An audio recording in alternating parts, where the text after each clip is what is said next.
အားလုံးပဲမင်္ဂလာပါတွေ့ရတာအထူးပဲဝမ်းသာပါတယ်ရှေးဦးစော်နဲ့ကျမတို့ဖခင်ခင်နာမှာတော့တာပြေချီးမွမ်းပါတယ်ယခုကဲ့သို့ online ကနေနှုတ်ကပတ်တော်ဝင်ငှရတဲ့အခွင့်ပြင်ဆင်ပေးတဲ့အတွက်ကျမတို့ရဲ့ဖခင်ခင်နာမှာတာပြေဘုန်းကြီးပါစေအဲ့တော့ကျမဒီနေ့မှာဒီနှုတ်ကပတ်တော်အကြောင်းအရာလေးကိုပြောပြသွားခြင်းတဲ့အရာကပါလဲဆိုတော့အမောင်ကိုကြော်လွှားပြီးရင်အလင်းကစောင့်နေပါတယ်ဆိုရင်နှုတ်ကပတ်တော်လေးနဲ့ကျမပြောပြသွားခြင်းတာဖြစ်တယ်ကျမတို့လူတွေကထင်တဲ့အခါမှာငါကနော်အမောင်ထဲမှာပဲနေရတယ်ငါပြဿနာတွေကြီးပဲကြုံရတယ်ဟုတ်လားငါစီမှာပြဿနာအခက်အခဲတွေပဲအမြဲတမ်းလာတယ်လို့လူတချို့ကထင်တယ်ဒါပေမဲ့ဒီနှုတ်ကပတ်တော်ကိုသင်ကြားတဲ့အခါမှာကျမတို့စီမှာအလင်းရှိသေးတယ်ဆိုတဲ့အရာကိုကျမခံစားစေချင်တာဖြစ်တယ်အာမင်ဆိုတော့နော်ဒ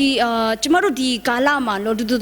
တော်များကငါတို့ဘလို့အသက်ရှင်ကြရမလဲငါတို့ဒီကာလကိုဘလို့ဖြတ်တန်းရမလဲငါတို့ဘလို့သွားရမလဲဆိုပြီးလူတော်များရဲ့စိတ်ထဲမှာစိုးရိမ်နေကြတာဖြစ်တယ်အဲ့တော့ကျမဒီနှုတ်ကပတ်တော်ကိုပြောပြချင်တယ်ဒီကာလကိုကျမတို့ဘလို့ဖြတ်တန်းကြမလဲဒီကာလထဲမှာကျမတို့ယုံကြည်သူတယောက်ချင်းစီတိုင်းကဘလို့မျိုးအသက်ရှင်ကြမလဲဆိုတဲ့မေခွန်းလေးကိုကျမဒီနေ့ဒီမေခွန်းလေးနဲ့အတူနှုတ်ကပတ်တော်ကိုဝင်ငှချင်တာဖြစ်တယ်အဲ့တော့ကျမတို့အတူတကွဒေသနာကျမ်းအခန်းကြီး3အငယ်1ကိုအတူတကွလှန်ရအောင်ဆိုဒေသနာကျမ်းအခန်းကြီး3အငယ်1မှာကျမတို့ဘာကိုတွေ့ရလဲဆိုရင်ဖွားချိန်နဲ့တေချိန်လည်းရှိ၏စိုက်ပျိုးရသောအချိန်နဲ့စိုက်ပျိုးသောအရာကိုနှုတ်ရသောအချိန်လည်းရှိ၏လို့ပြောထားတယ်အဲ့တော့ဒီထဲမှာကျမတို့ကိုရှင်းရှင်းလင်းပြောထားတဲ့အရာကဖွားချိန်လည်းရှိသလိုတေချိန်လည်းရှိတယ်နောက်တစ်ခုစိုက်ပျိုးရတဲ့အချိန်လည်းရှိသလိုကျမတို့စိုက်ပျိုးခဲ့တဲ့အရာကိုပြန်ပြီးရိတ်သိမ်းရတဲ့ကာလလည်းရှိတာဖြစ်တယ်အဲ့တော့ဒီလောကကြီးထဲမှာကျမတို့ကယာတီ3မျိုးနဲ့နေထိုင်ကြတယ်နွေယာတီရှိတယ်မိုးယာတီရှိတယ်ဆောင်းယာတီရှိတယ်အဲ့တော့သူ့ယာတီအလိုက်ကျမတို့ကအသက်ရှင်ကြရတယ်။ဥပမာနွေရာတီမှာတင်ကအနွေးထည်ကြီးနဲ့ရှောက်သွားလို့မရဘူးဖြစ်တယ်။သူ့ကာလာနဲ့တူကျမတို့ကကညင်အောင်အဝတ်စားလဲဝတ်ပေးကြရတာဖြစ်တယ်။အဲ့တော့ကျမတို့တိထားရမယ့်အရာကကျမတို့စီမှာအမောင်ကြီးပဲကြနေတာမဟုတ်ပါဘူး။အမောင်ပြီးရင်အလင်းလဲရှိပါသေးတယ်။အာမင်။အဲ့တော့ဒီနှုတ်ကပတ်တော်ထဲမှာကျမတို့ကိုတိကျကျရှင်းရှင်းလင်းပြောတဲ့အရာကသေတဲ့အချိန်လည်းရှိတယ်လို့တဲ့ဖွားတဲ့အချိန်လည်းရှိတယ်။စိုက်ပျိုးခဲ့တဲ့အရာကိုပြန်ရိတ်သိမ်းရတဲ့အချိန်လည်းရှိတယ်။အဲ့တော့ကျမပြောပြချင်တယ်တင့်ထဲမှာပြဿနာတွေကြီးပဲကြုံနေရတာမဟုတ်ပါဘူးအဲ့ဒီပြဿနာတွေကာလလွန်ပြီးသွားရင်သင်ဟာဖြတ်ကျော်နိုင်ပြီဆိုရင်သင်အတွက်အောင်မြင်ခြင်းလမ်းကစောင့်နေတာဖြစ်တယ်ဟာလေလုယာအဲ့တော့ကျမတို့ပြန်ပြီးမှနှုတ်ကပတ်တော်ကိုတွားရအောင်ဓမ္မရာဇဝင်ပထမဆုံးအခန်းကြီး22ကိုကျမတို့တွားရအောင်ဓမ္မရာဇဝင်ပထမဆုံးအခန်းကြီး20အငယ်1ကနေ2ကိုကျွန်မအတူကဖတ်ရအောင်ဒါဝိဒ်သည်ထိုအယက်မှပြေး၍အဒုလံဥမင်တို့ဘေးလွတ်လျက်ရောက်လေ၏သူ့အကိုများအဆွေအမျိုးများအပေါင်းတို့သည်ကြားလင်သူ့ထံသို့သွားကြ၏အမှုရောက်သောသူကြွေးတင်သောသူစိတ်ညစ်သောသူအပေါင်းတို့သည်သူ့ထံမှစုဝေးကြ၍လူ400ခန့်ရှိသဖြင့်ဒါဝိဒ်သည်သူတို့ကိုအုပ်ရ၏လို့ပြောတယ်အဲ့တော့ဒီနေ့မှာကျွန်မကလူ300အကြောင်းနဲ့ဒီမှာရှိတဲ့သူတွေကိုပြောပြသွားခြင်းနဲ့အဲ့တော့ပထမဦးဆုံးလူကဘာတူလဲဆိုရင်ဒီထိုင်းမှာကျွန်တော်တွေ့ရတယ်ဒါဝိဒ်အကြောင်းဖြစ်တယ်ဒါဝိဒ်ကအဲ့ဒီအချိန်မှာဘာဖြစ်လဲဆိုရင်ရှောလုကသူ့ကိုလိုက်တက်လို့ထွက်ပြေးနေရတဲ့ကာလဖြစ်တယ်သူကိုယ်တိုင်ဘေကိုပြေးရလဲဆိုရင်အဒုလံဥမင်တို့ဘေးလွတ်လက်ရောက်လေအဲ့ဒီနေရာမှာသူဟာပုန်းနေရတာဖြစ်တယ်အဲ့သူပုန်းနေရတဲ့ကာလမှာသူ့စီကိုဘသူတွေကရောက်လာလဲဆိုရင်နော်သူ့အကိုနဲ့အဆွေမျိုးအပေါင်းတွေရောက်လာတယ်နောက်တစ်ခုအမှုရောက်တော့သူကြွေးတင်တော့သူစိတ်ညစ်တဲ့သူအပေါင်းတွေဟာဒါဝိဒ်စီကိုရောက်လာတယ်တဲ့ကျွန်မဒီနှုတ်ကပတ်တော်ကိုဖတ်တဲ့အခါမှာအယမ်းမဲနော်ဒီစဉ်းစားမိတယ်ဘာဖြစ်လို့လဲဆိုဒါဝိဒ်ကိုယ်တိုင်တောင်မှနော်စိတ်တက်ကြတယ်ဒါဝိဒ်ကိုယ်တိုင်တောင်မှနော်ဒုက္ခရောက်နေတဲ့ချိန်မှာသူ့စီကိုလူတွေဒုက္ခရောက်နေတဲ့သူထပ်ပြီးရောက်လာတဲ့အခါမှာဒါဝိဒ်အနေနဲ့ဒီအချိန်မှာသူဘာလုပ်လဲဆိုရင်အခန်းကြီး20ကိုကျမတို့ဆက်ပက်သွားတဲ့အခါမှာတွေ့ရတယ်ဒါဝိဒ်ကဘာလုပ်လဲဆိုရင်သူတို့ကိုတာဝန်ယူပြီးမှနေရထိုင်ခင်းနေပြင်ဆင်ပေးတဲ့သူဖြစ်တယ်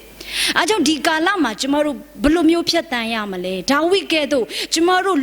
့ဘေးပတ်ဝန်းကျင်မှာခက်ခဲတဲ့သူတွေကျမတို့ကိုယ်တိုင်လည်းခက်ခဲမှာပါတခါတလေမှာဟုတ်လားကျမတို့ကိုယ်တိုင်လည်းငွေကြေးတွေခက်ခဲတဲ့အချိန်တွေရှိခဲ့မှာပါဒါပေမဲ့ကျမတို့ဘေးပတ်ဝန်းကျင်မှာကျမတို့ထပ်ပို့ပြီးခက်ခဲတဲ့သူရှိတယ်ဆိုရင်တာဝန်ယူစိတ်ရှိရအောင်အဲ့ဒီခါကျရင်ဘုရားသခင်ကကျမတို့ကိုထပ်ပြီးမှဒီနေ့ပြန်အပ်လာမှာဖြစ်တယ်ဟာလေလုယာအဲ့တော့ဒါဝိဒ်ကသူတို့ကိုတာဝန်ယူတဲ့အခါမှာနောက်ပိုင်းမှာဘာဖြစ်လာလဲဆိုရင်ဒါဝိဒ်ကိုဘုရားသခင်ဣသရေလလူမျိုး12မျိုးကိုအုပ်စိုးရတဲ့နေဘုရင်အရာဖြစ်ဘုရားသခင်ခန့်အပ်တာဖြစ်တယ်အဲ့တော့ကျွန်မပြောပြချင်တဲ့အရာကပါလေကျွန်တော်တို့ကိုယ်တိုင်ဒုက္ခရောက်နေတဲ့အချိန်တွေကျွန်တော်တို့ကိုယ်တိုင်အမှောင်ထဲကြားရောက်နေတဲ့အချိန်တွေမှာဟုတ်လားကျွန်တော်တို့စီကိုနော်ပြဿနာတွေရောက်လာတတ်တယ်ကျွန်တော်တို့စီကိုနော်အကူအညီလိုတဲ့သူတွေရောက်လာတဲ့အခါမှာမစွန့်ပစ်ပါနဲ့သူတို့ကိုမပစ်ထားပါနဲ့သူတို့ကိုတာဝန်ယူပြီးမှစီစဉ်ပေးရအောင်ကျွန်တော်တို့တက်နိုင်သမျှကူညီပေးရအောင်ဒီကာလမှာနံပါတ်1အချက်အနေနဲ့ကျွန်မပြောပြချင်တာရာကသင်ကိုယ်တိုင်ဒုက္ခရောက်နေရင်တောင်မှသင်ကိုယ်တိုင်အမှောင်ထဲကြားရောက်နေရင်တောင်မှဒါဝိဒ်ကဲ့သို့ တာဝန်ယူမှုစိတ်ရှိရအောင်ဆိုပြီးကျွန်မဒီနံပါတ်1အချက်အနေနဲ့အရင်ဆုံးပြောပြသွားချင်တာဖြစ်တယ်။အဲဆိုနောက်ထပ်လူတစ်ယောက်အကြောင်းကိုကျွန်တော်တို့ကကြည့်ရအောင်။နောက်ထပ်လူတစ်ယောက်ကဘာတူလဲဆိုရင်တော့ယောဘဖြစ်တယ်။အဲ့တော့ကျွန်တော်တို့ယောဘအခန်းကြီး42ကိုအတူတူကသွားရအောင်။ယောဘအခန်းကြီး40နဲ့အငယ်9နဲ့6ကိုကျွန်တော်တို့အတူတူကဖတ်ရအောင်။ဘာပြောလဲဆိုရင်တည်င်းတော်ကိုအကျွန်ုပ်ဒီနားနဲ့ကြားဖူးပါပြီ။ယခုမူကားကိုတော်ကိုမျက်စိနဲ့မြင်ရပါ၏။ထို့ကြောင့်အကျွန်ုပ်ဒီကိုယွန်ရှာပါ၏။မြေမှုန့်နဲ့မီးဖို့ပြ၌ထိုင်၍နောင်တရပါပြီဟုရှောက်လေ၏တဲ့။ယောဘရဲ့အသက်တာကဘယ်လိုမျိုးအသက်တာလဲဆိုရင်သူဟာချမ်းသာကြွယ်ဝတော်သူဖြစ်တယ်။သူရဲ့သားသမီးဟာသူနေတဲ့မြို့မှာသူရဲ့သမီးတွေဟာချောမောလှပတယ်လို့ကျမ်းစာကဖော်ပြထားတယ်အဲ့တော့ယောဘဟာသူဟာပြည့်စုံတဲ့မိသားစုတစ်ခုကိုပိုင်ဆိုင်ထားတဲ့သူဖြစ်တယ်ဒါပေမဲ့ဖြစ်ချင်တော့သူဟာတော့စုံစမ်းချင်းခံရတယ်အဲ့တော့ဖြစ်တဲ့အခါမှာသူ့မှာပြဿနာတွေအများကြီးကြုံရတယ်ပထမအဦးဆုံးသူ့ရဲ့စီစဉ်ဥစ္စာတွေနော်ပစ္စည်းခံလိုက်ရတယ်သူ့ရဲ့သားသမီးတွေနော်ဆုံးရှုံးလိုက်ရတယ်နောက်ဆုံးအနေနဲ့သူ့ရဲ့အမျိုးသမီးတော်မှစွန့်ပစ်ခြင်းကဲ့ရဲ့ခြင်းကိုခံရတဲ့လူတစ်ယောက်ဖြစ်တယ်ဒါတင်မကသေးဘူးသူ့ခန္ဓာကိုယ်မှာအနာစိမ်းနေနဲ့ပြည့်ပြီးမှထိုကဲ့သို့နော်ပြဿနာတွေကိုကြုံနေရတဲ့အချိန်ဖြစ်တယ်ဒါပေမဲ့အဲ့ဒီချိန်မှာသူကဘာလုပ်လဲဆိုရင်ဒီကျမတို့အခန်းကြီး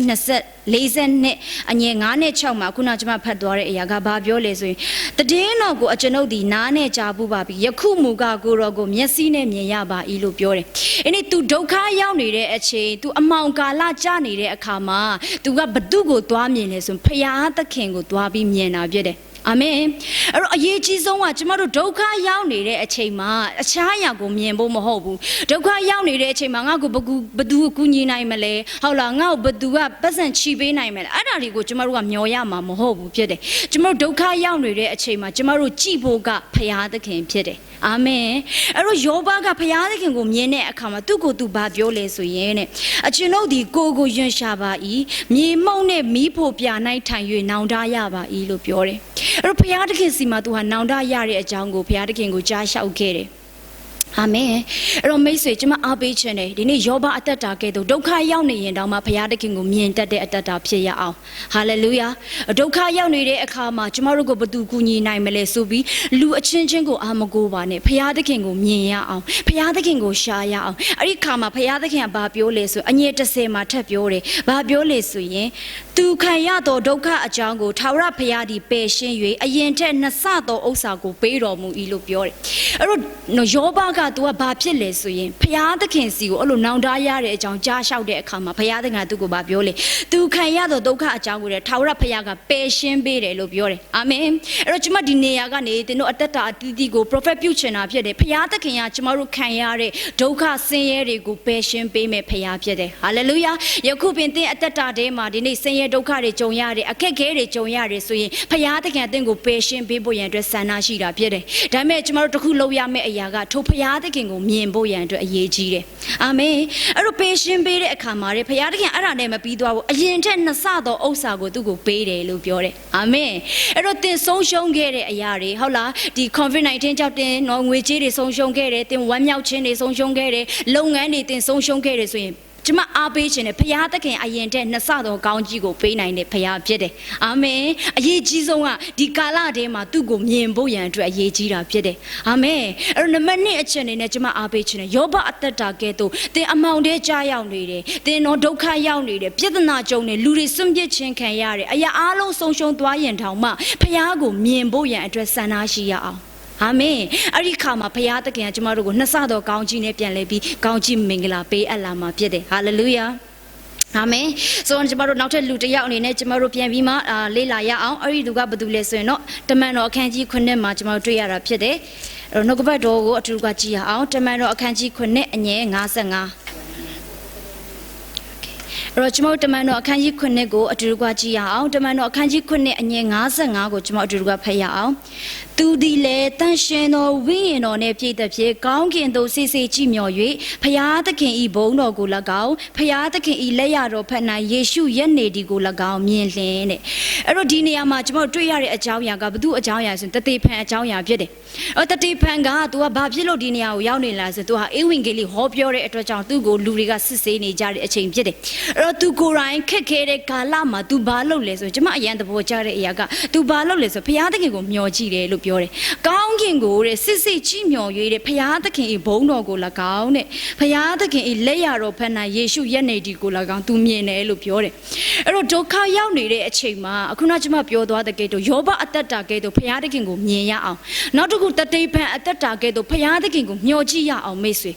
လောကမှာမျှော်ကြည့်စရာအရင်မများဘူးဖြစ်တယ်ဟုတ်လားကျမတို့ထက်ချမ်းသာတဲ့သူရှိရင်ရှိကောင်းရှိနိုင်လိမ့်မယ်ကျမတို့ထက်လုပ်ငန်းပိုင်းဆိုင်ရာမှာကျွမ်းကျင်တဲ့သူရှိကောင်းရှိနိုင်လိမ့်မယ်ဒါပေမဲ့ကျမတို့မျှော်ကြည့်ရမှာသူတို့ကိုမဟုတ်ဘူးဖြစ်တယ်အာမင်